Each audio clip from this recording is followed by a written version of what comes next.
J'ai cherché en vain quel territoire ukrainien était aujourd'hui occupé par la Russie, Madame Loiseau.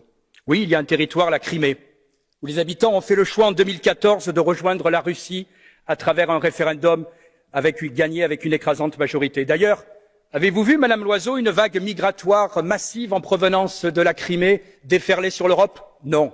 Et pourquoi? Vous le savez très bien, parce que ce référendum reflétait la volonté de la majorité de la population. Dans l'est de l'Ukraine, où la population s'est soulevée contre le gouvernement de Kiev, les habitants attendent que les accords de Minsk, leur accordant un statut spécial au sein de l'Ukraine, soient enfin respectés. Oui, nous savons tous qu'il y avait une solution pour désamorcer ce conflit ukrainien. Cette solution était l'application pure et simple des accords de Minsk négociés par Mme Merkel et M. Hollande. Malheureusement, ils sont toujours restés lettre morte. Chacun sait que le gouvernement ukrainien et la Rada n'avaient pas l'intention de les appliquer et logiquement, la Russie n'a pas montré plus d'empressement, elle aussi, à les appliquer. Par exemple, le gouvernement ukrainien n'a pas fait toujours le moindre geste pour tenir ses promesses dans le Donbass, à savoir la mise en place d'un statut garantissant plus d'autonomie. Aujourd'hui, pire, l'Ukraine reprend les accents les plus belliqueux contre les Russes.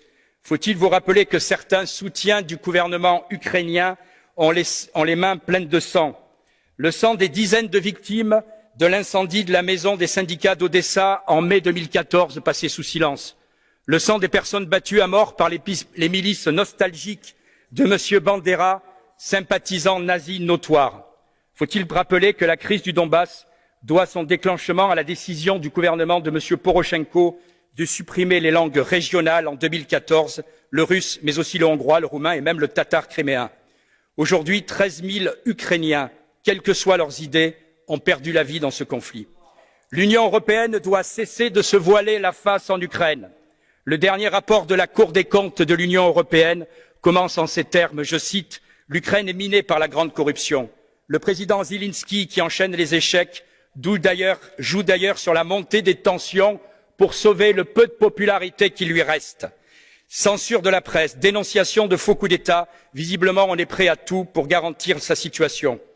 La seule voie pacifique aujourd'hui, c'est le respect des accords de Minsk, c'est le respect que l'Union européenne devrait exiger de toutes les parties pour éviter une nouvelle guerre, et c'est ce respect dont vous vous moquez, quels que soient vos propos.